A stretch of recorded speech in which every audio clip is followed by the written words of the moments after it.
കൂട്ടുകാരെ, ഇന്ന് ചീര വിളവെടുക്കാം. ചീര ഞാൻ ഗ്രോ ബാഗിൽ നട്ടതല്ലാതെ വിളവെടുക്കണം നിങ്ങളാരും കണ്ടില്ലല്ലോ.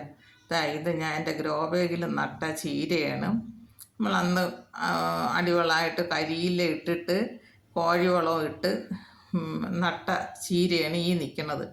ഇതിൽ 3 ഐറ്റം ചീരയുണ്ട്, 3 കളറ്. അത് നല്ല ചുവപ്പായിട്ടിരിക്കുന്ന വ്ളാത്താങ്കര, മറ്റേ രണ്ടിൻ്റെയും പേരെനിക്കറിയില്ല. അത് 3 ഐറ്റം ചീരയുണ്ട്. 3ഉം നല്ല തഴച്ച് മഴയായപ്പോൾ എല്ലാം പോയി, എല്ലാം നശിച്ചു പോയതാണ്. പിന്നെ അതിൽ നിന്ന് 5-6 തയ്യേ എനിക്ക് കിട്ടിയുള്ളൂ. ഞാൻ ഇത് ആ ഗ്രോ ബാഗുകളിലെല്ലാം ഞാൻ തച്ചെടുത്ത ഗ്രോ ബാഗിലാണ് ഞാൻ ഈ നട്ടേക്കുന്നത്. പിന്നെ ഇതിൽ മെയിനായിട്ട് ബാക്കി വളമെന്ന് പറഞ്ഞാൽ വേറെ ജൈവ സ്ലറി, എൻ്റെ അടുക്കള വേസ്റ്റിൽ നിന്ന് ഞാൻ ഇട്ട് വെച്ചേക്കുന്നതിനുള്ള ലിക്വിഡായിട്ട് വരണതിന് ഞാൻ അതിൽ വെള്ളം ചേർത്ത് കൊടുക്കണ വളം ഇത് മാത്രമാണ് ഇതിന് കൊടുക്കണം. എൻ്റെ ചീര നല്ല തഴച്ച് വന്നിട്ടുണ്ട്. ഇന്ന് നമുക്ക് അതിന് വിളവെടുക്കാം.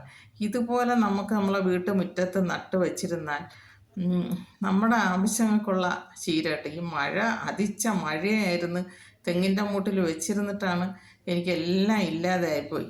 ഇവിടെ കുറച്ച് മാറി ഞാൻ ചാക്കിൽ ഒരു 5-6 തൈ വെച്ചിരുന്നു. അതും ഇതാ നിൽക്കണം, ചാക്കിലാണ് നട്ടത്. അതും ഈ തെങ്ങിൽ നിന്നും കൂടെ ശക്തിയായിട്ട് മഴ വെള്ളം വരുന്നതാണ് ഈ തൈകളെല്ലാം ഇല്ലാതായിപ്പോയത്. ഈ മഴ ഇല്ലെങ്കിൽ നമുക്ക് വിളവെടുക്കാൻ താമസിച്ച് പോയി, അതുകൊണ്ട് പൂ വന്ന്. ഇനി നമുക്ക് ഇന്നത്തേക്കുള്ളത് എടുക്കാം. ഇന്നത്തേക്ക് എൻ്റെ ആവശ്യത്തിനുള്ള ചീരയാണ് ഞാൻ പറിക്കുന്നത്. ഇത് നമുക്ക് നല്ല ടേസ്റ്റ് കിട്ടും. നമ്മളിതിൽ വേറെ ഒരു വളവും ചേർക്കാതെ ചെയ്തതല്ലേ. ഇതിൽ കോഴിവളം മാത്രമേ ഉണ്ട്, പിന്നെ ജൈവ സ്ലറിയാണ് ഞാൻ കൊടുക്കണത്. രാസവളങ്ങളൊന്നും കൊടുത്തില്ല. എന്ത് നല്ലതായിട്ട് നിൽക്കണം. ഇനിയിപ്പം ഈ അറുത്തെടുത്ത് കഴിഞ്ഞാൽ ഇനി അടുത്ത് നമ്മൾ ഈ താഴോട്ടുള്ള മുട്ടുതോറും കവരങ്ങ് പൊടിച്ച് വരും. അപ്പോൾ തോന കാണും, ഒരു 4 കവരമായിട്ടൊക്കെ വരും. അങ്ങനെയാണ് ഞാൻ എടുക്കണത്. എന്തായാലും മഴയാണ് എന്നെ ചതിച്ച് കളഞ്ഞത്.